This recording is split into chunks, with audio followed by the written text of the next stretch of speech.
नमस्कार, बिहार तक के फेसबुक, यूट्यूब और ट्विटर पेज पर लाइव है हम। इसके साथ ही साथ तक ऐप पर भी आप हमसे लाइव जुड़ चुके हैं। आरआरबी एनटीपीसी प्रदर्शन का आज तीसरा दिन है और तीसरे दिन के मौके पर हम पहुंचे हैं खान सर के कोचिंग क्लास के ठीक नीचे। खान सर के कोचिंग क्लास आने के पीछे का मकसद ये है कि देर रात कल तमाम उन छात्र और कुछ शिक्षकों पर एफआईआर दर्ज हुई है। लगभग 500 के आसपास अज्ञात छात्र हैं और 10-15 नामजद छात्र हैं। इसके अलावा 5-6 शिक्षक भी हैं। उन्हीं में से एक नाम खान सर का है। खान सर के इर्द गिर्द अब जो प्रदर्शन है वो केंद्रित होता जा रहा है।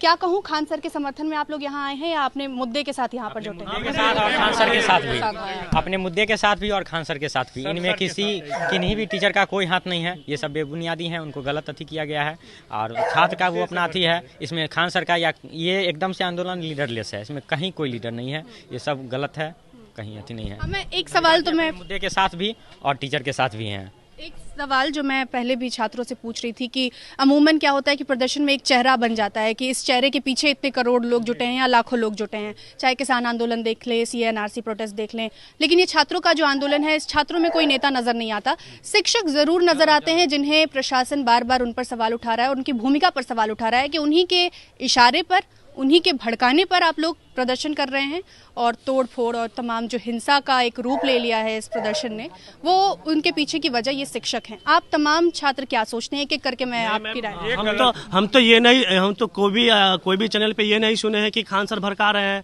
खान सर ये कर रहे हैं। किसी ने भी नहीं बोला है अभी तक।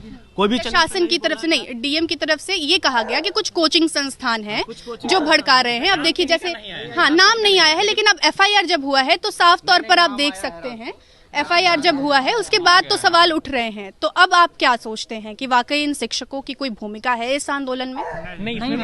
ये हम स्टूडेंट्स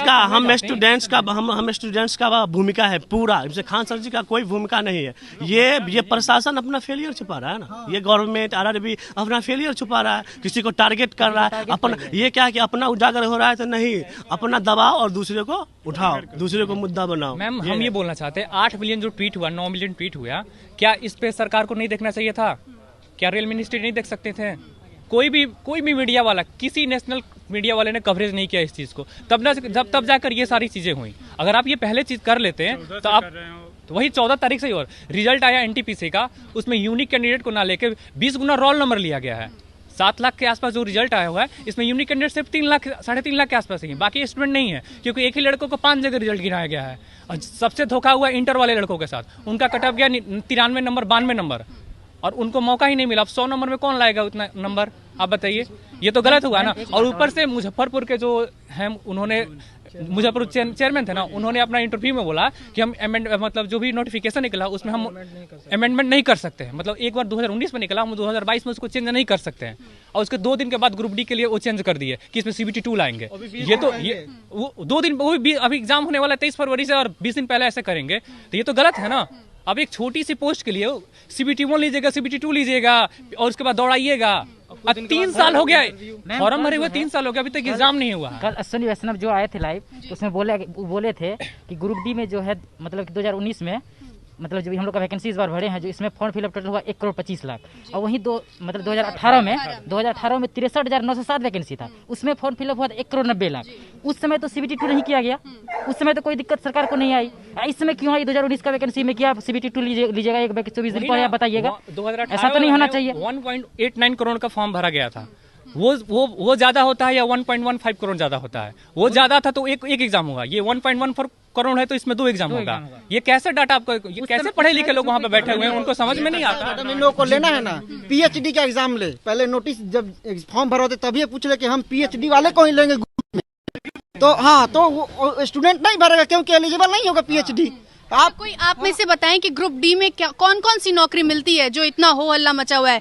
मतलब लोगों को पता तो चलना चाहिए कि आप लोग किस बुनियादी चीज के लिए लड़ रहे हैं। वो नौकरी कितनी, जो सबसे लो लेवल का आता है, जो सबसे लो लेवल आता है, जैसे कि ट्रैक जो होता है जिसपे गाड़ी चलती है, तो उस पे हम लोग को एक झोला दे दिया जाता है।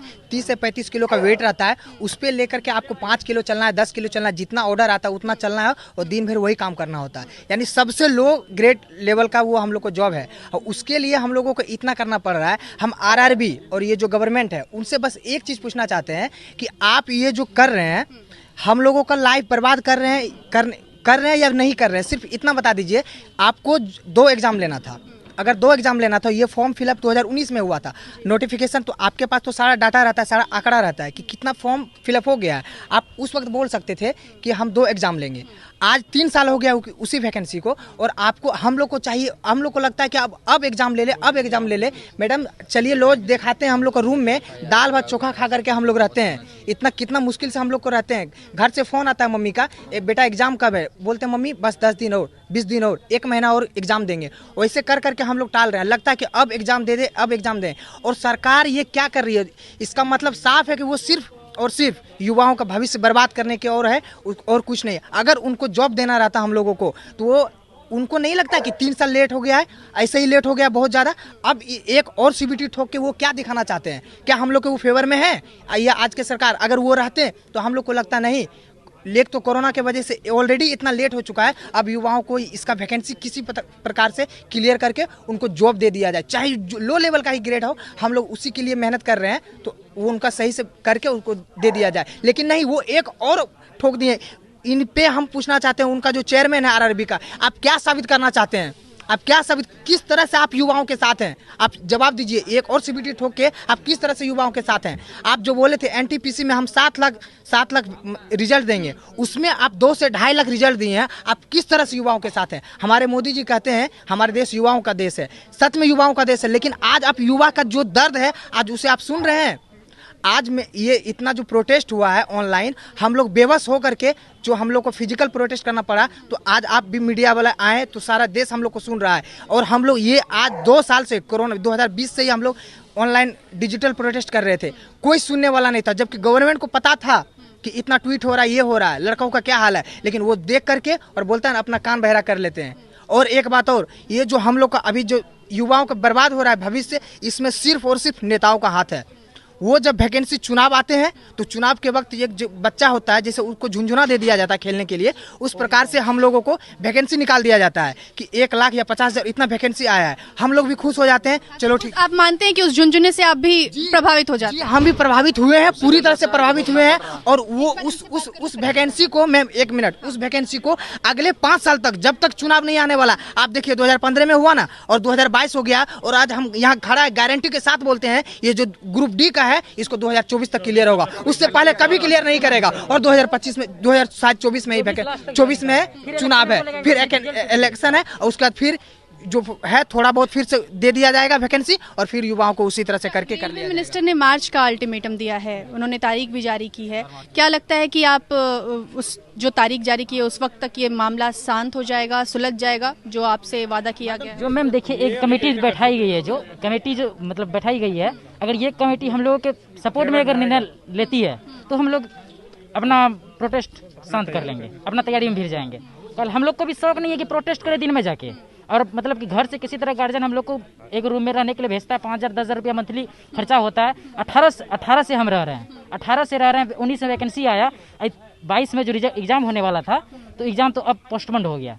अब ये जो सरकार जो CBT 2 जो लाई, अब सरकार का इससे एक ही मकसद बन रहा है, जहाँ तक हम अनुमान लगा पा रहे हैं, कि ये जो सरकार का लक्ष्य है कि 24 तक इसको खींचा जाए, 24 तक खींचा जाए। और फिर 24 में जो अभी हमको डर लग रहा है इतना, तो रूम में मतलब हॉस्टल में घुस के मार रहा है पुलिस। हम लोग डर के जी रहे हैं, रात भर भी नहीं सोते हैं। 25 जनवरी पुलिस की जो कार्रवाई हुई, उसमें क्या आपके हॉस्टल लॉज आसपास किसी दोस्त के लॉज में पुलिस वाले घुसे, उसके बारे में बताइए। कि हम लोग बोल रहे हैं, हो सकता है इस पे भी कुछ बोलना दे, सरकार का कोई नियत नहीं है। हम लोग मास्क हम लोग मास्क लगा के नहीं आए। ये कोविड का दर्द झेल लेंगे, ये बेरोजगारी का दर्द देना नहीं जा रहा है। डर लग रहा है मैम। हम लोगों का यही निवेदन है कि प्रशासन जो कर रहा है अभी, वो बंद कर दे। हम लोग डर के जी रहे हैं, रात भर सोते नहीं है, भर रात। 25 जनवरी को रात में पूरी रात सोए नहीं है। हम लोग के रूम तक प्रशासन गया है, हम लोग के रूम तक प्रशासन गया है, छोड़ दिया है। पत्थर फेंक रहा है, ईंटा फेंक रहा है, खिड़की फोड़ रहा है, घुस के जो मारा जा रहा है। भाई हम भी तुम्हारे देश का ही संपत्ति है, पाकिस्तान का संपत्ति तो हम है नहीं। ट्रेन जला दिया तो देश का संपत्ति ट्रेन। चुनाव के पहले यही मोदी जी कांग्रेस को टारगेट करते थे कि युवाओं के लिए आपके पास में कोई जॉब्स नहीं है और हम करोड़ों जॉब्स देंगे। लेकिन जब हर एक साल 2 करोड़ का वादा किया गया था जॉब्स का, लेकिन यही आज तक वाले जब पूछते हैं बनारस में गंगा घाट के किनारे, तो वो इधर उधर करके और जवाब देते हैं कि ये डेटा 1 लाख अभी कल का है रेल मंत्री का कि 1,40,000 वैकेंसी हमने दिया, 1,05,000 ग्रुप डी का और 35,000 वैकेंसी मैंने दिया एनटीपीसी का। 2 करोड़ जॉब का प्रति वर्ष 10 करोड़ जॉब का वादा था, कहाँ है जॉब्स कुछ नहीं है। दूसरी बात क्या है, उनसे ये पूछना चाहिए 2 करोड़ जॉब पर हम पर्सनली पूछना चाहते हैं मोदी जी से, हमारे पीएम से, कि आप जो पर साल 2 करोड़ का वादा किए थे जॉब देंगे, आपने ये 10 साल लगभग आपका पूरा होने वाला है, क्या आपने ये 10 साल मिला करके पूरा दोनों कार्यकाल मिला करके भी 2 करोड़ दिए हैं वैकेंसी? आप 10 साल मिला करके नहीं दिए हैं और आप सिर्फ बोले थे 1 साल में हम इतना देंगे। तो ये तो सीधा युवाओं के साथ। और मैम लास्ट एक बोलना चाहते हैं, हमारे ये जो टीचर हैं, जितने भी हमारे पटना के टीचर हैं, उन पर जो FIR हो रहा है, ये हम बोलना चाह रहे हैं कि ये जो पूरी तरह से बेबुनियाद है, पूरी तरह से गलत है। ये जो गवर्नमेंट है और हमारे RRB है, ये आप लोगों का नतीजा है। आप लोग ये जो गलती किए, जिसके वजह से हम युवा आक्रोश हुए, हम लोगों को बेबस किया गया रोड पे आने के लिए, कुछ करने के लिए, ये आप लोग का गलती है। आप इसे स्वीकार करें और ना कि एक पक्ष ये कह रहा है कि ये जो तमाम शिक्षक हैं ये अपना चेहरा चमकाने के लिए इन्वॉल्व हो रहे हैं, इनका अपना कोई मकसद है। और दूसरी बात ये कि क्या छात्र शिक्षकों के बहकावे में, मतलब शुरुआत से यही सवाल है। मैम ऐसा कोई बात नहीं है। जहाँ तक रहा बात, जहाँ तक खान सर का चेहरा पहचानवाना नहीं ना, खान सर को आप भी नहीं जानते होंगे। मैं जानती हूँ। अरे मैं कल क्या पूछ रहे हैं, तो ये बात मतलब मैं बोल रही हूँ कि एक पक्ष ये सवाल उठा रहा है कि शिक्षक जो हैं ये लोग सोशल मीडिया पर लिख रहे हैं, इनका अपना एक एजेंडा है, जो भी है तमाम चीजें हैं, वो ये सवाल उठा रहे हैं। तो आप ही लोग जवाब देंगे ना कि क्या वाकई ऐसा है, क्या आपके कंधे पर बंदूक रखी है शिक्षक ऐसा कुछ कर रहे हैं? सीता के साथ मजे नहीं लिए तो फिर तो गलत हो गया ना। पूरे रामायण जानते हैं आप भी, बट जो जैनून है सो है। खान से पर एलिगेशन क्यों लगाया जा रहा है? एक मिनट, अगर उनको फैमिली से बच्चे लोग आते हैं, मिडिल क्लास जो होते हैं ना, लोअर क्लास, वो लोग बच्चे ग्रुप डी की तैयारी करते हैं।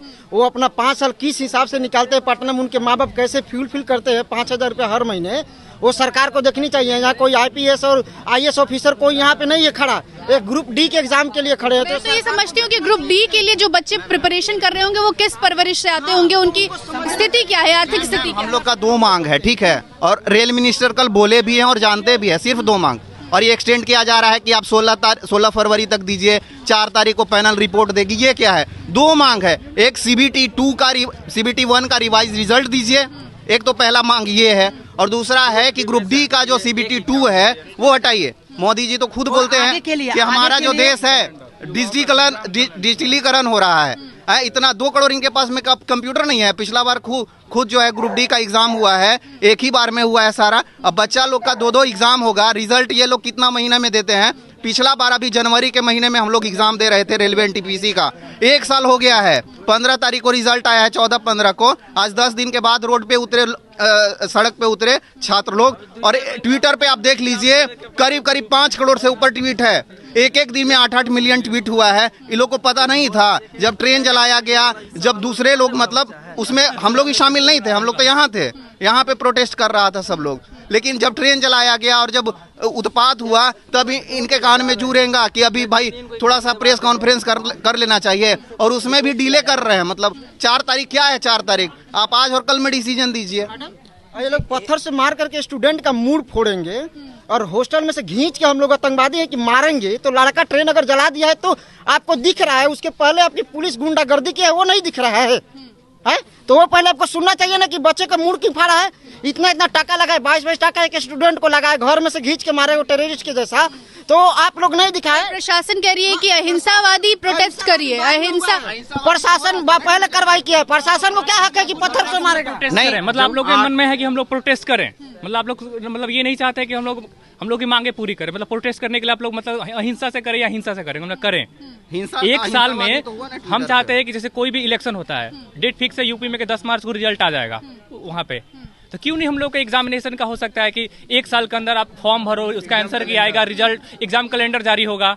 ऐसा क्यों नहीं हो सकता? नहीं, सरकारें कहती है कोरोना की वजह से कई दिक्कतें हुई, लेकिन हाँ मेरा भी यही सवाल है कि जब इलेक्शन समय पर हो जाते हैं, परिणाम समय पर आ जाते हैं, तो परीक्षा क्यों नहीं हो? BSSC का एक बहाली है 2014 का, सारे लोग आप लोग जानते हैं कि नहीं? 2014 का बहाली जानते हैं?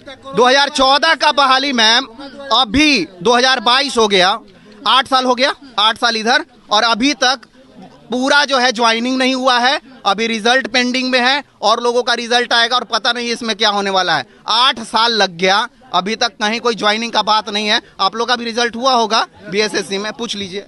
एसएससी, बिहार एसएससी की बात कर रहे हैं। आप में से कोई और बिहार एसएससी का जिसने परीक्षा दिया हो 2014 में, अभी तक परीक्षा हुई थी 2014 की? परिणाम भी आया है, अभी तक कोई ज्वाइनिंग वाइनिंग नहीं हुआ है, कुछ भी नहीं। आप क्या कह रहे थे? आप अपनी बात। हम बोल रहे थे कि कोरोना जो आया है वो 2020 में आया है, लेकिन ये तो 2014 से न अटका कर रखेगा। 6 साल हो गया, अब फिर 2 साल इधर भी हो गया, 2022 हो गया, अभी तक इसको कोई अथी ज्वाइनिंग वाला कोई अथी नहीं किया गया ना। अब एक और सवाल, अब इधर से कुछ लोगों से बात कर लेती हूँ।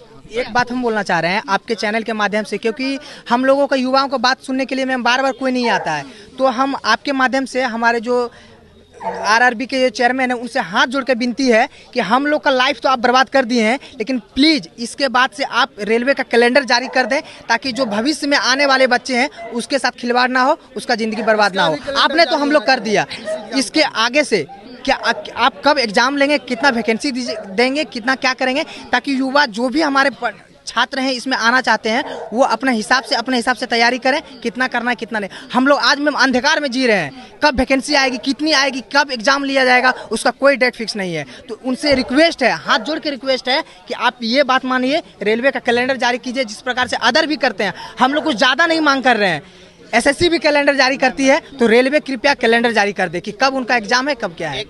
30 सेकंड। मैम, आप अहिंसावादी जो है अहिंसावादी बात कर रहे थे कि अहिंसावादी तरीके से जो है प्रोटेस्ट होना चाहिए। लोकतांत्रिक देश है, पूरा ढांचा है इसका, इस तरीके से हम लोग नहीं कर सकते हैं उथल पुथल। यहाँ पे अहिंसावादी तो हो रहा था ना, ट्विटर पे जो हम लोग प्रोटेस्ट किए हैं, सारे लोगों को हैशटैग करके किया गया। 17 तारीख से चल रहा है लगातार, 18 के डेट में आप देखिएगा खुद, तो मिलियंस ट्वीट हुआ है, मिलियंस ऑफ मिलियंस ट्वीट हुआ है। आप पूरा खंगालिएगा कितना ट्वीट हुआ है, गूगल से भी आ जाएगा। 80-90 लाख ट्वीट 1-2 घंटे में हो गया था, तो वो भी तो अहिंसावादी तरीका ही था ना। आप क्या कहना चाह रहे हैं? सर मैम सॉरी, ये तो मैं कहना चाह रहा हूँ कि सबसे पहले ये सिस्टम चेंज होना चाहिए। ग्रुप ए वाला आईएएस है, हर साल 1000 आ रहा है, ग्रुप ए के बाद बी आता है, सी आता है, डी आता है, ये डी वाला और सी वाला मैटर है। डी और सी में कम से कम ए के रेस्पेक्ट में रेशियो बढ़ना चाहिए सर्विस के। अगर 1000 ए वाला डेली आ रहा है, हर एक साल में एक बार आ रहा है, कॉन्स्टिट्यूशनल बॉडी के थ्रू आ रहा है, तो बी सी डी में क्यों नहीं आ पा रहा है? सरकार को समझना चाहिए। अब बी में नहीं आ रहा है, सी में नहीं है, डी में नहीं आ भी रहा है, तो पंचवर्षीय योजना मतलब 5 साल में एक बार। 19 का वैकेंसी है, हो सकता है 24 तक पार कर जाए, हो सकता है चला जाएगा, इसमें कोई डाउट नहीं है। आप अगर अभी मार्च में कहिएगा चलो रिजल्ट निकालते हैं, तो रिजल्ट का हो सकता है फिर वेरिफिकेशन करने में आपको चल जाएगा जून, जुलाई, अगस्त, सितंबर, ग्रुप डी लेते लेते हो जाएगा 24 आ जाएगा। तो चाहिए कम से कम सरकार को ये कि कम से कम 22 वाला जो भी अब से है, ए के रेस्पेक्टिव में अगर आईएएस कम से कम एसडीएम है तो उसके अंडर में बी सी डी रहता है। अगर आईएएस वाला 1000 हर एक साल में आ सकता है, तो बी सी डी वाला क्यों नहीं आ रहा है एक साल में? आखिर सब तो आपने वाजिब सवाल उठाया। इसके साथ ही मेरा एक सवाल ये है कि क्योंकि आज तीसरा दिन कहें तो फिजिकल प्रोटेस्ट का ये तीसरा दिन है, कल की 24, 25, 26, जी उस वक्त तो डिजिटल प्रोटेस्ट चल रहा था ना, उससे पहले चल रहा था। एक मैडम और डिजिटल प्रोटेस्ट चल रहा था। मैडम और बात बताते हैं, इसका जो रिजल्ट भी आया है वो भी उसी के कारण आया, नहीं तो रिजल्ट भी नहीं आने वाला था, ये बात भी जान लीजिए। और डेट भी उसी के कारण आ रहा है, जितना भी चेंजेस हो रहा है बिकॉज ऑफ ऑल दिस, जो कि उससे पहले हो रहा था। आपको लग रहा है कि आपके प्रोटेस्ट का कुछ फल मिल रहा है? आपको तो हो चुका है, अब जितना ऊपर तक जाना था ऊपर तक चला गया, इससे ज्यादा और क्या मिला? क्या आपको प्रोटेस्ट ये अभी जारी रहेगा? 28 तारीख की जो बात कही जा रही थी, रणनीति क्या है?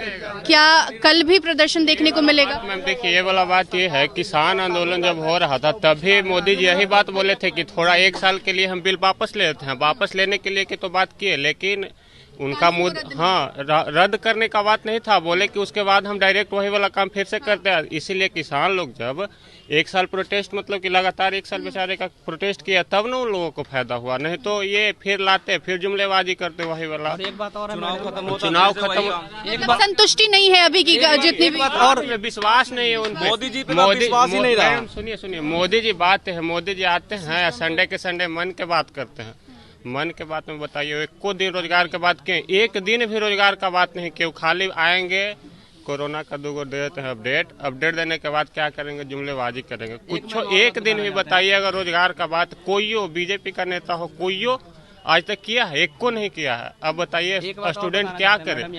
आए थे सरकार कहती है कि छात्रों को सशक्त होना चाहिए, उद्यमिता की तरफ जाना चाहिए, एंटरप्रेन्योरशिप की तरफ बढ़ना चाहिए, खुद से ही नौकरी जनरेट करना चाहिए। उस पर क्या? उस पर राजनाथ सिंह का बेटा जो है वो कौन सा एंटरप्रेन्योरशिप कर रहा है? अमित शाह का बेटा इलीगल तरीके से, उसका कोई बाप का नहीं है बीसीसीआई, किसी का बाप का बीसीसीआई नहीं है। बीसीसीआई एक सरकारी, अब तो सरकारी बॉडी हो चुकी है, पहले एज एनजीओ तमिलनाडु में स्थापना हुआ था इसका। तो ये बीसीसीआई का जो एसीआई सेक्रेटरी बने बैठे हैं अमित शाह के बेटा, ये कौन सा एंटरप्रेन्योरशिप है? अभी ये नेताओं के जो बच्चे हैं, जितने नेताओं के बच्चे हैं वो कौन से एंटरप्रेन्योरशिप में शामिल है? मोदी जी का फैमिली कौन सा एंटरप्रेन्योरशिप में शामिल है? नहीं ना है, कहाँ नहीं। सरकारी नौकरी तो नहीं लूटता है, जिसका फैमिली नहीं वो नहीं लूटता। मैंने शादी करेगा जितना सब बुढ़वा, यहाँ पे एवरेज खर्च हो रहा है 6000, जितना डिले करेगा उतना 6000 से मल्टीप्लाई कर ले जाए पर मंथ। इतना खर्च तो कोई सरकार दे नहीं रहा है, लॉकडाउन का समय है और कुछ सबका बिजनेस ठप हो चुका है। अब बताइए मिडिल फैमिली वाला आदमी कितना खर्च पैसा लाए? और कारण है कि जब आप ग्रुप ए वाला जो IAS ऑफिसर 1 साल में कैलेंडर टाइमली आप करवा रहे हैं, पोस्टिंग तक हो जाता है, तो ग्रुप डी BC में आपको कर रहे हैं कि जनता ज्यादा है, नंबर ज्यादा है, तो नंबर को कम कीजिए ना, साल निकालिए ना, क्या दिक्कत है? कम हो जाएगा। जब आप निकालवे नहीं कीजिएगा 5 साल में एक मोदी जी हमेशा एक के बात बोलते हैं कि मेरा तो सबसे बड़ा जो वोट का बैंक है वो डिजिटल प्लेटफॉर्म है। तो डिजिटल प्लेटफॉर्म पर जब स्टूडेंट लोग प्रोटेस्ट कर रहा है तो वो आपको नहीं दिख रहा है? वो सब नहीं दिखता है मोदी जी को, खाली उनको क्या दिखता है कि हमको वोट।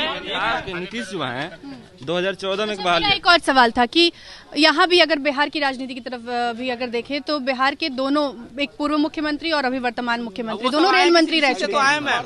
क्या उनसे कोई उम्मीद है? क्या लग रहा है कि रेलवे विभाग का ये पूरा मामला है, RRB के स्टूडेंट्स हैं, रेल मंत्रालय दोनों पूर्व मुख्यमंत्री लालू प्रसाद यादव भी और वर्तमान मुख्यमंत्री नीतीश कुमार भी दोनों संभाल चुके हैं, क्या उनका चुप रहना जायज नजर आता है युवाओं को? बिल्कुल जायज नहीं है मैडम। हम लोग बिहार के स्टूडेंट हैं और बिहार के ज्यादातर स्टूडेंट रेलवे की तैयारी से ही जॉब लेते हैं, क्योंकि इसमें इंग्लिश नहीं है। अब बिहार का एक प्रॉब्लम है कि स्टूडेंट की इंग्लिश थोड़ी कमजोर है, इस वजह से रेलवे में एक आशा रहता है।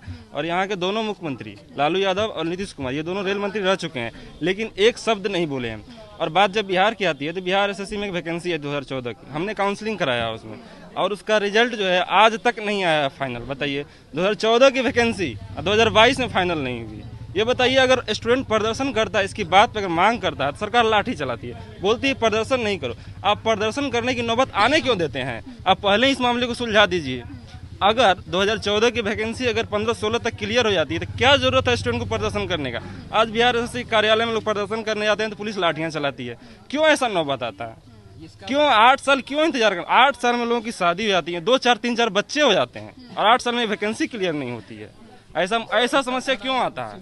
24 तारीख का जो वाकया वो बताते हैं। आदमी यहाँ से 2-4 निकला, जैसे जैसे हुजूम बढ़ते गया वैसे वैसे कारवा चलता गया और ये पूरा देश में फैल गया। एक ही बात यही है, कोई किसी को उकसाया नहीं है, कोई किसी को भड़काया नहीं है, कोई किसी को भड़काया नहीं है। अभी भी असंतोष का भाव है। 28 तारीख को आप लोग सड़क पर आएंगे? जब तक हम लोग डरे हुए हैं, लॉज में घुस के मार रहा है, पीट रहा है पुलिस।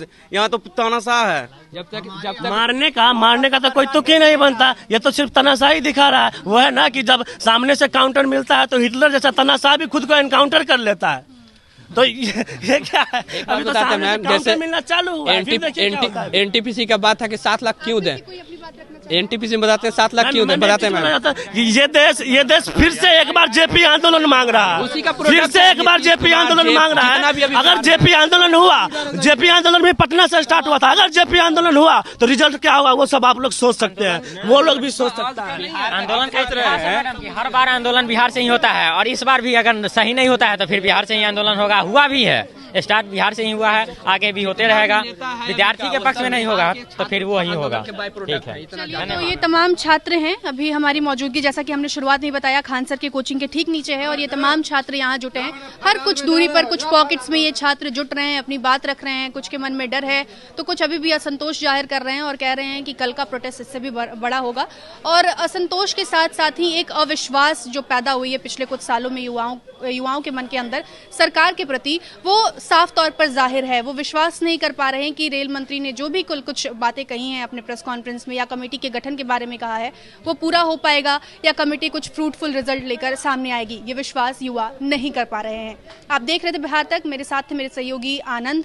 बिहार तक, शुक्रिया।